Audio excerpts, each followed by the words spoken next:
Cameroon, Bandung, Africa, Bandung, to the world, Bandung. Dans cette émission, 4 informations majeures à traiter. Nous allons parler de cette supposée arrestation de Valérie Ndongo. On parle aussi de cette supposée rapatriement de Longuet et cette supposée arrestation ou interpellation de 3 blogueurs Douala demain. C'est ce que Ernest Obama, très proche des hautes instructions de pouvoir de 43 ans, nous a écrit, nous a informé sur sa page Facebook. Gâteau international qui insulte pratiquement à Tchakala VIP dans un post en titillant DJ Eto. Et on va sortir avec cette information des vidéos qui a appelé sa femme. Il était avec Emmanuel Macron. Je parle là de Tchouma. Les amis, on va commencer avec cette information. L'arrestation ou la fausse arrestation de Valérie Ndongo. Un certain Christophe Mbia a annoncé l'arrestation de Valérie Ndongo. Je ne sais pas qui lui a donné cette information. Il a vérifié auprès de qui. Mais Valérie Ndongo était plutôt à Douala. Valérie Ndongo donc a fait une sortie pour démentir cette information. Et Valérie Ndongo n'a pas compris pourquoi certains jubilent, certains qui sont proches du pouvoir sont en train de jubiler. On est en train d'arrêter. Si on a arrêté là, imaginez c'est l'instant que le pouvoir change. Comment est-ce que ces gens-là seront? Est-ce que c'est une histoire de règlement de compte? On se pose de bonnes questions pour avoir les bonnes réponses. Comment un journaliste ou un homme des médias peut jubiler l'arrestation d'un artiste juste parce que cet artiste-là ne soutient pas son candidat? Comment est-ce que c'est possible? Donc, tu as ton candidat, l'artiste ne soutient pas ton candidat, l'artiste soutient notre candidat, ça devient un problème qu'il faut l'arrêter. Les amis, ça a commencé ici. Valérie a fait une vidéo. Cette vidéo dure à peu près 9 minutes. Vous allez souffrir d'écouter. Hein? Et après, je vais vous faire écouter aussi la vidéo de Valérie Ndongo qui démentait comme ça l'information sur son arrestation. Je vous suggère donc de l'écouter. Salut la famille des influencés, ici l'influenceur 2.0. L'heure est grave, l'heure est très grave. Notre pays est à un carrefour délicat et crucial de son histoire. Tout peut basculer comme tout peut rester dans le droit chemin. On sait où, quand et comment ça commence, mais on ne sait jamais où, quand et comment ça se termine. Si on va vers ce chemin-là, on va tous perdre.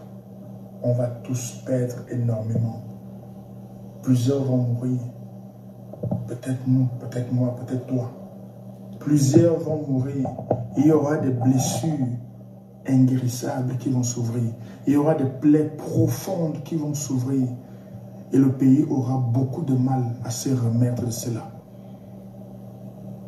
C'est clair que ça ne va pas. Ça ne va pas, mais alors pas du tout. Pas du tout. Est-ce qu'il y a une autre solution? Peut-être. Mais moi, je veux dire aujourd'hui à ceux qui nous gouvernent, au président de la République encore en place, au gouvernement, à tous ceux qui travaillent avec lui, c'est de votre faute, les gars. C'est de votre faute. Avoir le courage pour le dire. Hein? 43 ans, vous n'êtes pas fatigué, les gars. Vous n'êtes pas kef. Le repos vous a fait quoi? La retraite n'est pas une punition. Waouh, les gars. Ce dernier mandat que vous avez encore eu là, les derniers 7 ans-ci, on aurait même cru que vous alliez vous réveiller, que vous aurez fait quelque chose pour dire aux Camerounais, oui, on a compris. Parce que le mal-être des Camerounais est profond depuis longtemps. Depuis très longtemps. Et le problème, c'est l'arrogance et le mépris de ceux qui nous gouvernent. Ah ouais. Aujourd'hui, je vois les ministres, les DG, les hauts commis de l'État qui partent dans les villages, les arrondissements pour dire aux gens, calmez-vous, calmez-vous. Ce n'est pas ça que les gens attendaient de vous. Les gens attendaient de vous que vous travailliez. Les gens attendaient de vous que vous donniez un avenir aux Camerounais. Les gens attendaient de vous que vous fassiez des routes, que vous fassiez des ponts, que vous construisiez des écoles, des hôpitaux fiables, des hôpitaux où vous-même, vous pouvez vous soigner. Que vous donniez de l'eau potable aux gens. Que les gens soient en sécurité. Que les gens se sentent heureux et fiers d'être Camerounais au Cameroun. C'est de votre faute tout ça. La responsabilité de ce qui arrive aujourd'hui, ce n'est pas l'opposition, ce n'est pas les opposants, c'est de la faute du gouvernement qui a passé le temps dans l'inertie et la gabegie totale avec l'arrogance et le mépris envers les Camerounais. Vous avez été élus et vous avez été nommés pour beaucoup. Pourquoi vous ne travaillez pas pour que le Cameroun soit meilleur? Vous aimez aller en Ben, vous aimez aller en Europe, vous aimez aller en Occident. Vous extasiez sur le pays, dire comment c'est développé, c'est beau, c'est civilisé, alors que vous avez la responsabilité depuis 4 décennies et plus de changer ce pays. Aujourd'hui, la rue gronde, le peuple boue. Ce n'est pas parce que les gens sont méchants. Ce n'est pas parce que les gens veulent détruire ce pays. Ce n'est pas parce que les gens veulent casser tout. Ce n'est pas parce que les gens veulent tuer. Ça s'appelle le ras-le-bol. Les gens sont fatigués. Les gens en ont marre. On en a marre. Je suis fatigué. C'est la merde. C'est le merdier total à tous les niveaux. Est-ce que vous ne comprenez pas ça depuis 40 ans? Et depuis 2018, même hier là, avec cette élection qui a été hautement contestée, hautement contestable.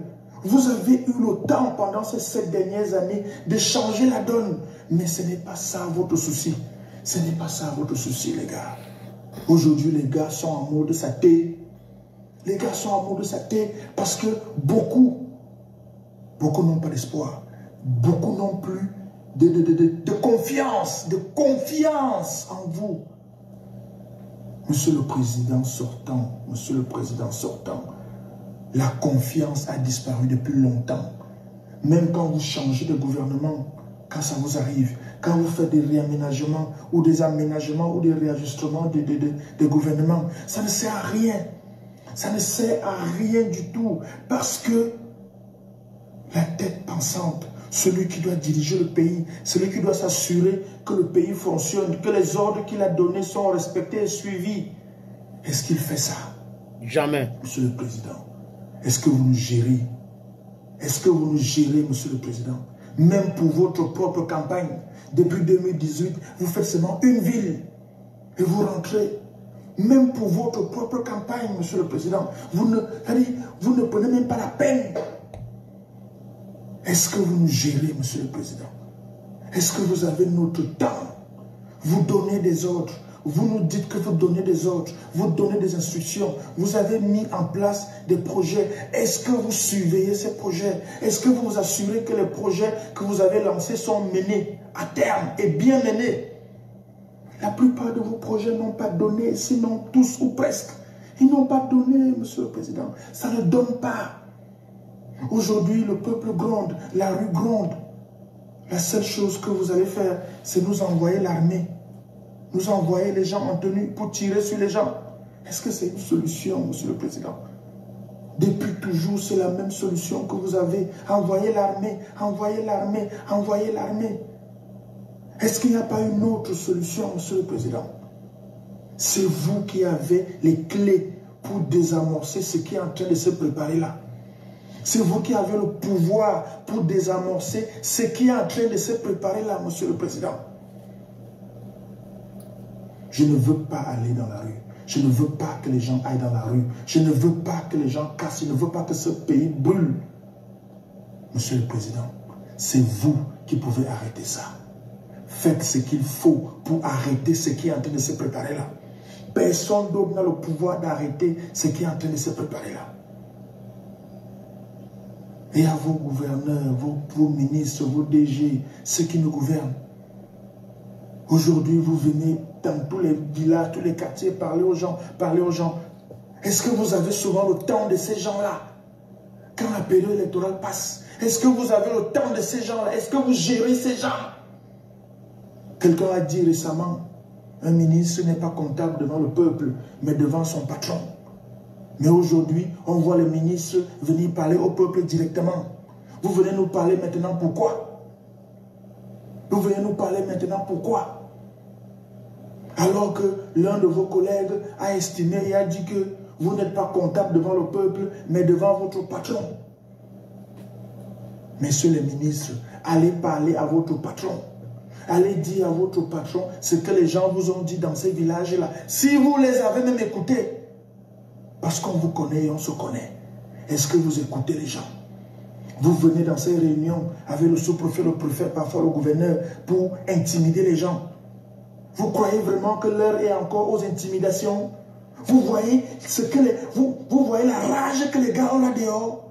Vous venez encore pour intimider les gens, pour dire non, oh, force restera la loi. Ce n'est pas ça maintenant là. Dites à votre patron que c'est lui seul qui a le pouvoir pour arrêter ce qui est en train de se passer. Mes frères et sœurs Kamé, si on casse, c'est nous qui allons perdre. Si on brûle, c'est nous qui allons perdre. Si on tue, c'est nous qui allons mourir. Mais malheureusement, le ras-le-bol est violent. L'eau a débordé le vase. On ne peut que se retourner vers le président sortant. Monsieur le Président, c'est vous qui avez les clés pour stopper tout ça. C'est vous et vous seul qui pouvez stopper tout ça. Voilà, le message, les amis, de Valérie Ndongo, c'est ce message-ci qui a poussé les autres qui parlent de l'arrestation de Valérie Ndongo aujourd'hui. Il dit qu'il sera arrêté parce qu'il a fait ses messages. Donc, Valérie fait le message que vous avez écouté. À quel moment Valérie a incité les gens pour entrer ou aller dans la rue? À quel moment dans ce discours que vous avez écouté, Valérie a demandé aux gens d'aller dans la rue? Et ceux qui sont, entre guillemets, les influenceurs du système, commencent à citer les noms des gens qui incitent les Camerounais. On va tel ou tel blogueur fait ceci, tel autre blogueur fait ceci. Ça croit que tout le monde doit être comme eux, tout le monde doit les suivre dans leurs bêtises. Mais parce que c'est comme ça. Si vous trouvez que soutenir l'opposition, soutenir Issa Chiroma, soutenir quelqu'un d'autre, c'est la bêtise, ça veut dire que vous êtes aussi dans la bêtise. Donc Valérie Ndongo, à quel moment a appelé les gens à l'insurrection pour que Christophe Mbia dit que on l'a arrêté pour ça? Et là, Valérie Ndongo, c'est après ce message qu'il a dit qu'il est en train d'inciter les gens à l'insurrection. Valérie Ndongo, donc, qui était à Douala, qui a appris, comme tout le monde, son arrestation sur les réseaux sociaux, a tenu à faire cette vidéo hier. On écoute Valérie Ndongo. Salut la famille des influencés, ici l'influenceur 2.0. Alors, petite vidéo pour donner des nouvelles, parce qu'il y a des nouvelles que moi-même, j'ai apprises sur les réseaux sociaux. Que comme vous avez lu là, moi aussi j'ai lu ça comme vous. Depuis hier, je suis à Douala. Je suis venu pour les répétitions avec les humoristes parce que le festival c'est bientôt. Et je compte rentrer chez moi à Yaoundé demain dimanche. Donc les nouvelles que vous avez apprises là, moi-même je les ai apprises exactement comme vous. On m'a envoyé les captures d'écran, on m'a envoyé des liens. Moi-même j'ai vu que ok. C'est le week-end, c'est l'un des week-ends les plus longs et les plus compliqués de notre histoire en tant que nation, en tant que le Cameroun.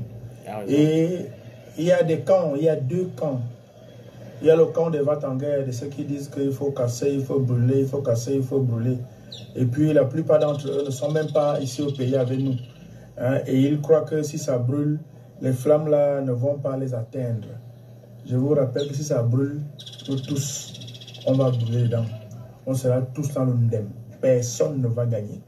Et puis il y a le camp des arrogants, de ceux qui se permettent encore aujourd'hui, malgré la tension, malgré le ras-le-bol des gens, malgré la déception profonde, le mal-être que les gens ressentent. Il y a le camp de ceux qui pensent qu'ils peuvent continuer à intimider les gens. Ils peuvent continuer à invectiver les gens. Ils peuvent continuer à faire croire qu'eux, ils aiment le Cameroun plus que tout le monde et qu'ils sont légalistes, ils sont républicains. Dans ce camp-là, moi je vous dis, le pays, si quelqu'un peut disparaître n'importe quand, on peut te torturer n'importe comment, que ce soit moi ou toi. Donc personne n'est à l'abri. Ne croyez pas que vous qui propagez ce genre de nouvelles-là, vous êtes à l'abri. Encore que parmi vous, il y en a qui ont déjà goûté ça. Donc, à un moment, réfléchissez.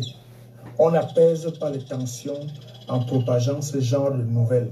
On n'apaise pas les tensions en traitant les autres gens des malades mentaux, en insultant les gens, en les traitant avec dédain et arrogance.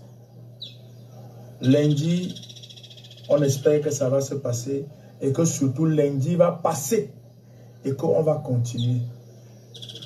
Le ras-le-bol est toujours présent et j'espère que ceux qui aujourd'hui sont dans tous les villages en train de dire aux gens la paix, la paix, la paix, la paix, la paix, qu'ils se rappellent qu'on ne leur fait plus confiance.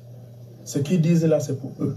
La seule chose qu'on attend d'eux, c'est qu'ils se mettent au travail. Que là, aujourd'hui, là même là, qu'ils commencent à travailler. S'il y avait 10 routes à bitumer, commencez à bitumer 8 routes. Sortez les budgets, financez les projets des gens. Faites que les jeunes puissent se mouvoir, que les jeunes puissent avoir de quoi s'en sortir, que les jeunes puissent voir qu'il y a des possibilités. Débloquez les budgets, l'argent ne manque pas, sortez les budgets, financez les projets des jeunes, ils sont là. Et les vrais jeunes, les jeunes qu'on connaît, pas les jeunes qui sont les jeunes des enfants des gens. C'est comme ça qu'on commence à apaiser une douleur. Ça ne va pas calmer les gens, mais ça peut baisser la tension. Commencez à travailler, commencez à agir, commencez à mettre les choses en place. Là, pas demain, là. Et mettez-les en place pour de vrai. Parce qu'aujourd'hui, le ras-le-bol qui existe, la colère qui existe, ce n'est pas une haine du Cameroun. Ce n'est pas l'envie de détruire le Cameroun. C'est le ras-le-bol. Parce que les gens sont déçus, les jeunes sont extrêmement déçus. Et la colère qui est née d'une déception et qui est née d'une trahison, c'est une colère compliquée à apaiser. Parce que quand vous voyez les jeunes Camerounais aller au désert, ils savent qu'ils peuvent mourir. Ils savent que la mort est la chose la plus plausible qu'ils peuvent rencontrer là-bas. Quand vous voyez les jeunes Camerounais, comme on voit dans les réseaux sociaux là, il y a les hommes en armes en face d'eux, mais ils sont debout et ils crient. C'est un cri de détresse. Il faut prendre ça comme un cri de détresse. Et il faut se mettre au travail. Là. Arrêtez le reste là. Que Dieu bénisse le Cameroun et que Dieu nous vienne en aide. Donc, les amis, en fait, vous écoutez donc là, c'est le dernier message de Valérie Ndongo qui a pris comme nous tous qu'il était arrêté, annoncé par des influenceurs proches du système qui brillent par leur arrogance. Voilà, on peut constater à travers les différents postes qui font les arrestations annoncées, la jubilation et tout ça là. Cette arrogance est maladif. En fait, c'est comme si c'est dans leur ADN. Mais est-ce qu'on peut s'en sortir avec des personnes pareilles, avec l'arrogance de ces gens-là? Je m'interroge.